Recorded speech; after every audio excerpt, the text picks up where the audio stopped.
Aliyekuwa katibu wa Jumuiya ya Umoja wa Wanawake wa Chama cha Mapinduzi CCM mkoa wa Mbeya, Lucia Sule, amefariki dunia usiku wa Machi 31 mwaka 2025 akiwa anaendelea kupatiwa matibabu katika hospitali ya rufaa ya mkoani humo.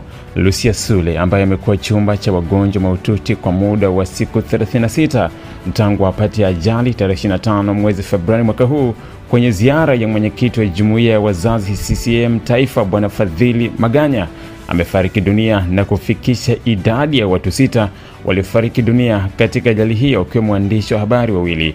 Katibu wa siasa, itikadi, uenezo mkoa wa Mbeya Bwana Christopher Uhangile amethibitisha kifo chake. Bwana Mashaka, vipi? Habari ya siku bwana. Mbona kwenye ofisi za mikopo tena ndugu yangu?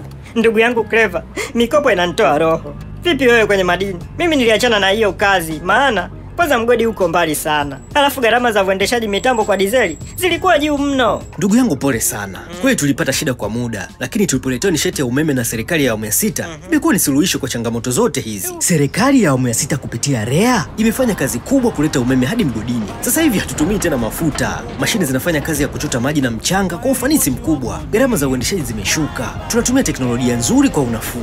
Na watendaji wanafanya kazi kwa furaha, na nisikufiche ndugu yangu, pesa tunapata. Unatufikia nishati ni maendeleo,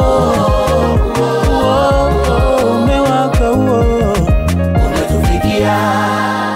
Tangazo hili limeletwa kwenu na Wakala wa Nishati Vijijini, REA.